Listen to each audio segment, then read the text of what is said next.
Let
Charlie, I'm gonna let you tell me when you got everybody in.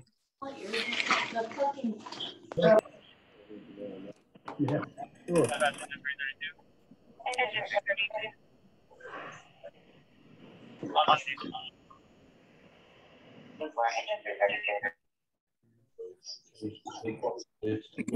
If we could get everybody to make sure they mute their, because we got, I think I just looked at 72 participants, and if everybody's talking or got unmuted and we got a lot of background noise, it's gonna be hard for everybody to hear.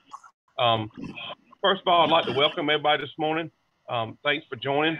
Thanks for getting on this first ambassador program. Kind of wanted to give you a little background on where this came from, and then we'll jump in. This came out of leadership. We've had a lot of great programs come out of leadership. You know, FAST came from leadership, and this is another benefit for leadership that we've seen that is kind of, we feel like we'll get everybody on board.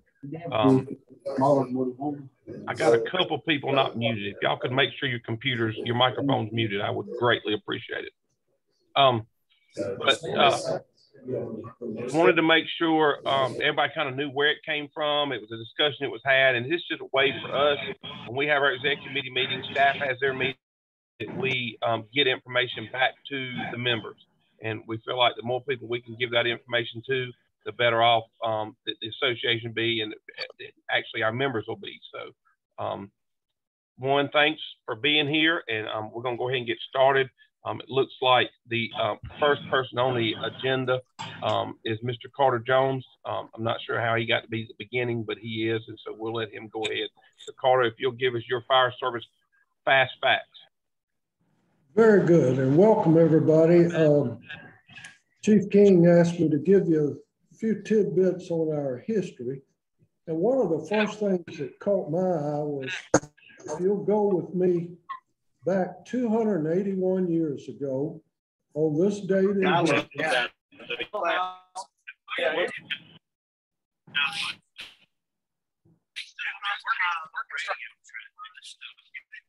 Somebody still on?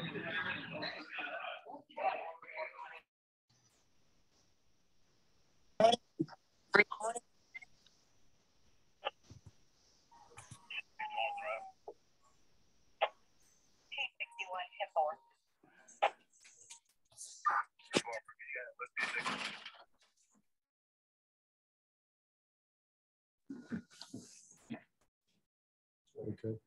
On this date in history, 281 years ago, the city of Charleston was still burning from a fast-moving fire that says, history says that over 300 dwellings and commercial buildings, along with the outbuildings, the fences, the wooden sidewalks, the wharves, the shipping piers, were destroyed in the fire. Apparently a swift wind was blowing and carried firebrands all over the city. And firefighters, the citizen volunteers, we're told, resorted to using dynamite to blow up a bunch of the houses and commercial buildings to prevent the spread. They're somewhat like a fire break. And the lieutenant governor back then issued a proclamation that all possible means should be used for the speedy extinguishment of the fire. And in his proclamation, he asked for all Christians and well-disposed people to contribute to support to the families who would not survive without some sort of charitable assistance. That's the first one. The second one, if you'd go back 91 years, our association was working to develop plans for a fire academy. Chief Behrens was the president of the association, and he asked Chief Marsh from Columbia and Chief Donald from Greenville to serve on a committee. And they were scheduling a meeting with the trustees of the University of South Carolina to request property to build a fire academy or a fire school. Well, that did not materialize. Apparently the trustees did not grant their request, but their vision for a fire school was finally came to fruition 42 years later when the first fire academy was constructed out near the airport. So our association has been involved for many years, and that conflagration in Charleston was the first of about 6 major conflagrations over those years. 1740, 281 years ago. All right. Thank you, Carter. Jonathan Jones, State Fire Marshal. Yeah, thank you for the opportunity and the invitation to share with y'all today. I'll try to be brief. We got a lot of things going on at State Fire, a lot of great things going on, and I want to share some of those things with you. First, and something that's certainly important to our state's volunteer fire departments is the VSafe grant program. We again have funding for that through the year 2030, and a little over $2 million will be available for this grant cycle. We plan to open the application period sometime in January and make those awards in April. So be on the lookout for notices coming from the fire portal. You'll recognize the do not reply email address. We'll also, there's a recorded grant writing workshop that I did last year that you can go and watch, grant writing tips and that sort of thing. And I'll also do live Q&A sessions like I did last year for those that are applying for that grant. We continue to see positive results from South Carolina's flagship community risk reduction program, VSafe South Carolina. Some good news to share is after decades of being in the top 5 states per capita of fire fatalities, we actually dropped to the top 15 in 2019, but we still have work to do. In 2020, our fire deaths increased to 99 from being in the 70s in 2019. And so far, year to date, we've had 83 fire fatalities, and we're approaching our higher volume season, as we see the winter months are typically when we have the highest number of fatalities. So what can you do? Become a VSafe South Carolina designated community. We had 80 communities designated in 2020 at the Fire Rescue Conference as VSafe South Carolina communities. And you can visit firesafe.sc.gov to learn more about how to become a VSafe South Carolina designated community. A lot of great things going on at the Fire Academy, and I'm not going to go over all of them because we'd be here all day, and I'm sure Chief Sheriff's going to share some things as he's chairperson of the Fire Academy Advisory Board. But we're really excited to partner with the Firefighters Association for the Fire Service Improvement Conference. That's going to be an exciting time of a lot of hands-on training. The Fire Academy will be one of the locations for that. Our Executive Chief Officer Weekend is coming up in February. That's February the 18th through the 20th. Registration is now open for that, and it will fill fast. So I encourage you to go on the fire portal and register for that.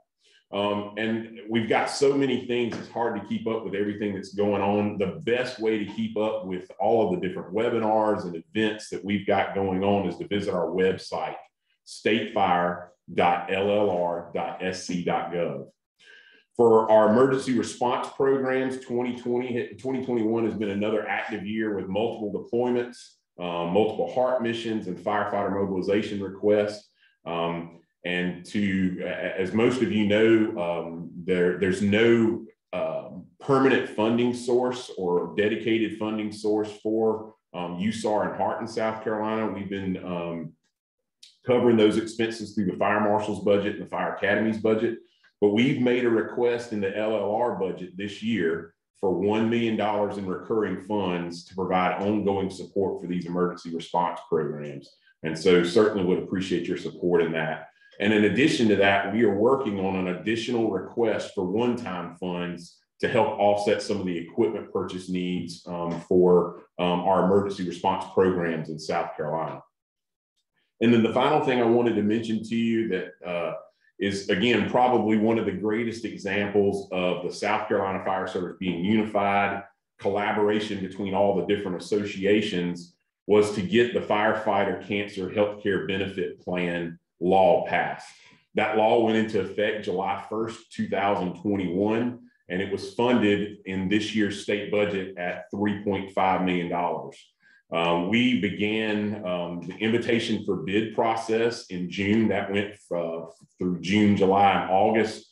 It was managed by the state's Materials Management Office, which is a third-party procurement service provided by the state. And the lowest bid was $3,298,925, and it was awarded to Axis Insurance Company. That's the underwriter for the policy. Again, this is a statewide policy that the law required that our office purchase. The claims will be managed by a Provident Insurance Company, and local claims assistance to be provided through firefighters insurance services. The benefits, again, the benefits and the eligibility requirements are defined by law. So everything that we wrote into the specifications and ultimately into the policy are defined by law.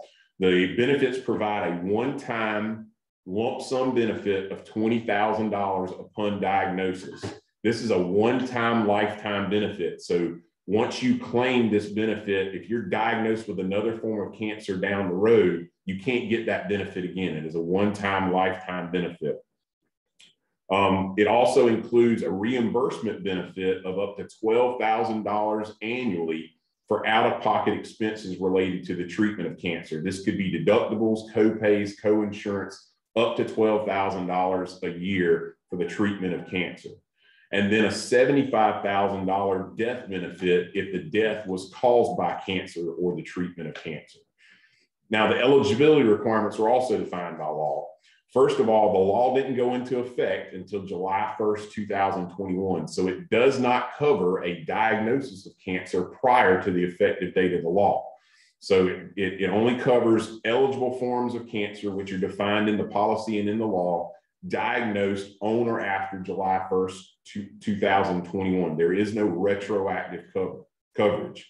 To be eligible, you have to be a firefighter that meets the definition in state law, the cancer law as a firefighter, which basically means you engage in fire suppression, rescue, or other related activities in a South Carolina-based fire department. You have to be a South Carolina resident when you make the claim in order to be eligible, or an employee of the Forestry Commission for fire protection.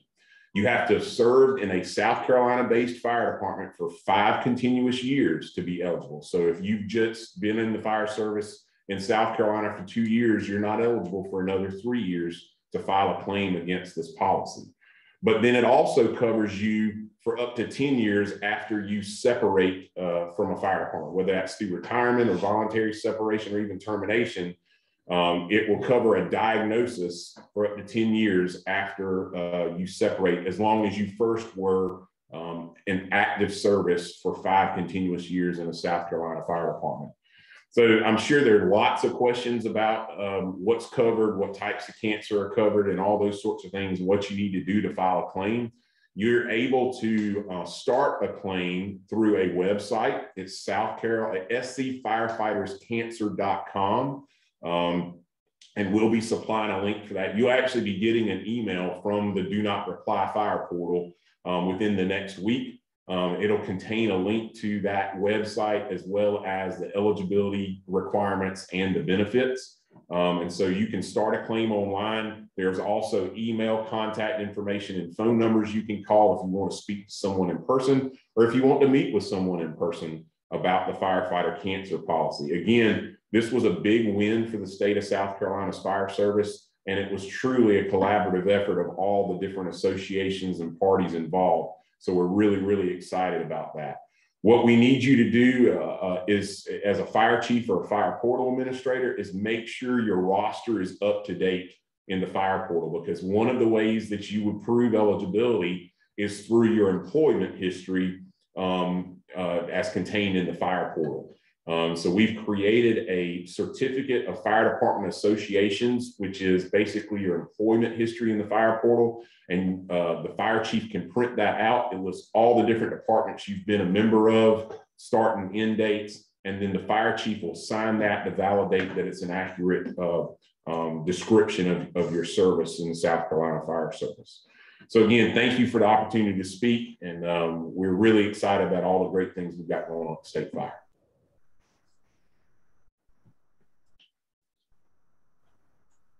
Good morning, everybody. My name is Ross Fazan. I'm the Member Benefits Committee Chair. I just have a short little report. We have picked our date and location for our annual memorial service. It's going to be February 5th next year at 2 p.m. in Irmo at Riverland Baptist Church.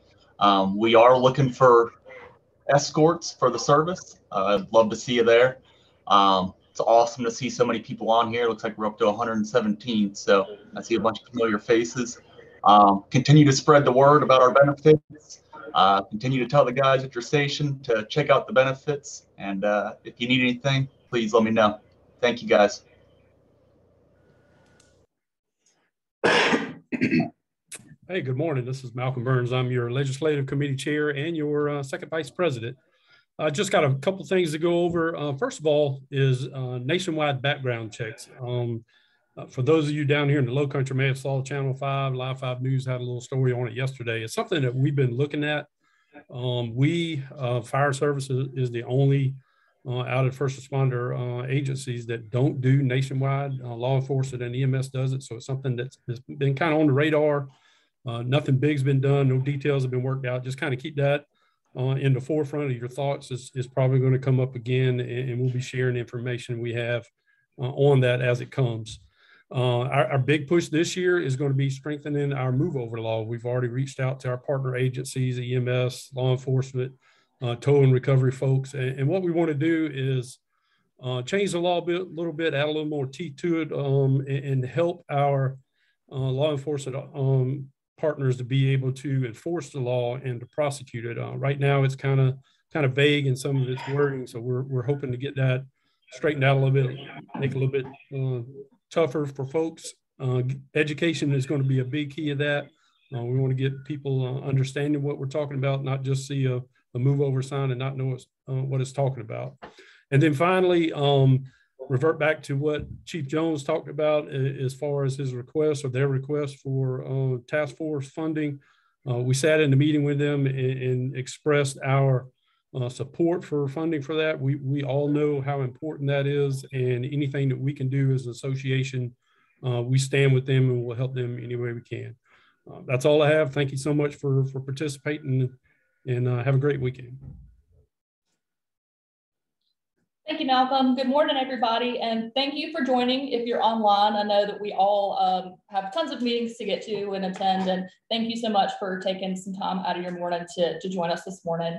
The first thing I want to talk about is our awards campaign. We are doing a social media campaign, and if you haven't seen, I'm sure you can see me, these little postcards around your station, they're coming. If you need me to send you the file, the PDF, whatever you need, the QR code takes you straight to the application page where you can read all the descriptions of the awards. To be considered for this coming year, you need to submit those by January 31st. And there are several different awards that I know are applicable to what you've got going on at your station. The second that I want to speak on really quick is Fire Service Improvement Conference. That's in January. Hands-on training, lots of really exciting things going on. And I know everyone's super excited that we've got a couple of acquired structures. Mr. Terry Sheriff will talk about that more as we get into it. But if you see it online, and please share it. We're trying to just get it in front of as many people as possible because this is a very great training opportunity. And we're excited to be offering classes over the weekend, particularly for volunteers who kind of struggle to get the training that's during the week. And the last thing that I want to speak on really quickly is the Fire Officer Academy that's coming up in May. That is going to be a very exciting program that I think a lot of people are going to get a lot out of. It is limited to 25 people. So definitely make sure if you're interested to go ahead and get your application in. It requires a resume, a letter from your chief, and there are a couple other different things that you're going to need to do before you can be considered for that.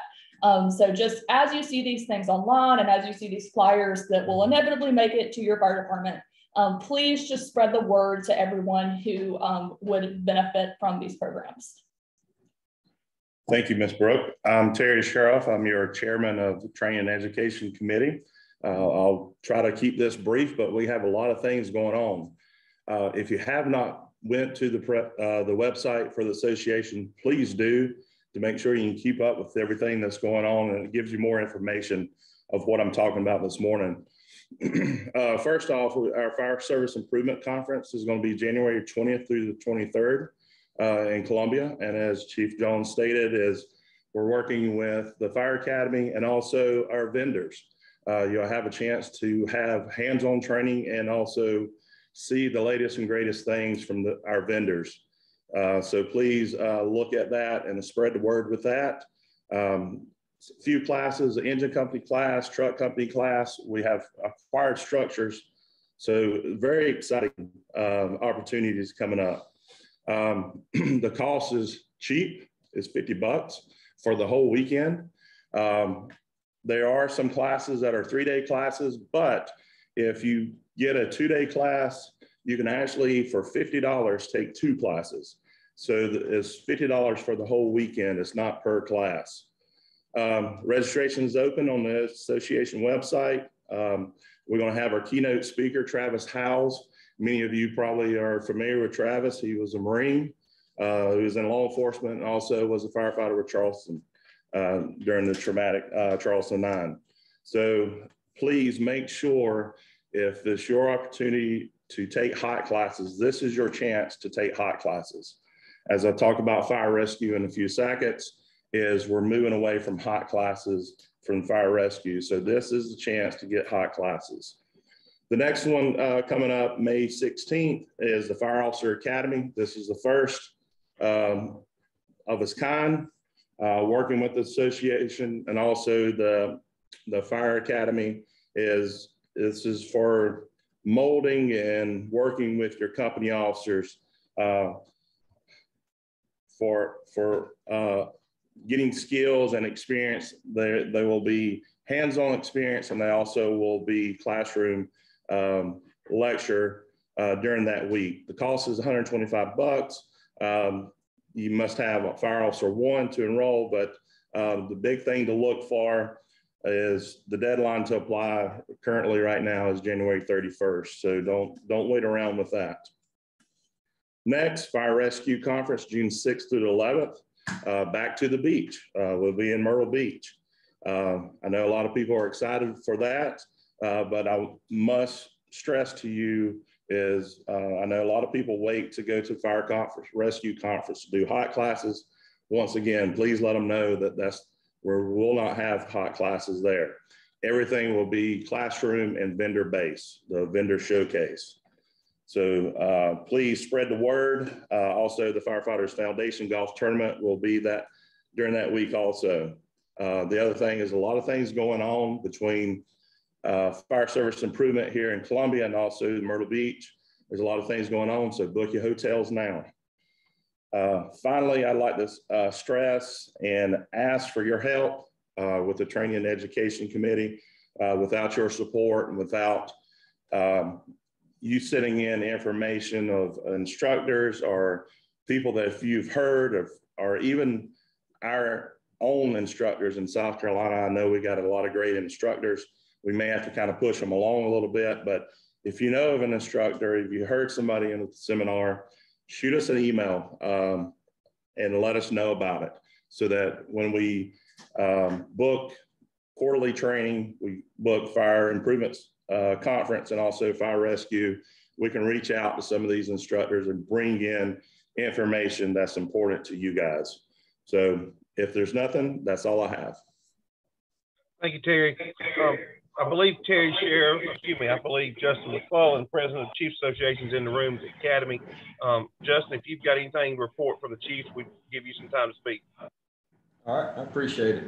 Just two quick announcements. Our next quarterly meeting will be held in January. The date has not been set yet, but we will send something out via email, social media, and on our website for that.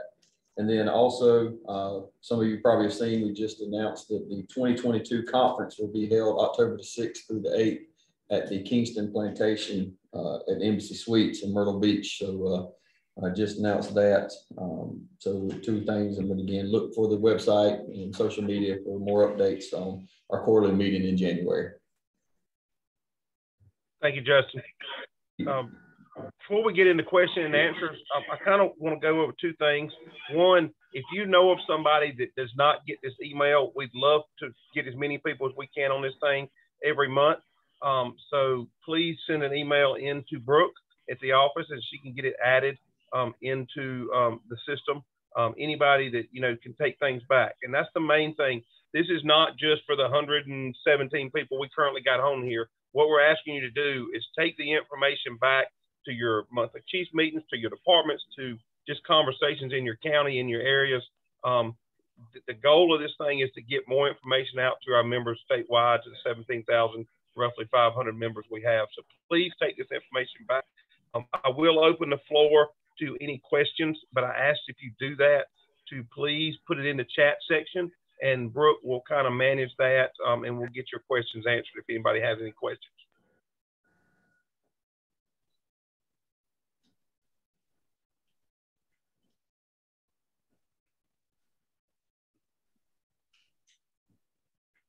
Charlie, Brooke, anybody in the room have anything else to add? No, sir. I don't see any questions in the chat section. So it looks like we did a really good job. Like I said, please, please, please take this information back to people in your county. And again, thanks for getting on the call this morning. We said we're going to try to hold you for 30 minutes, and it's 10:30, so we're right on the dot, and really appreciate everybody's time, energy. And if nobody else has anything in the room, we'll adjourn the meeting. Thank y'all. Thank you.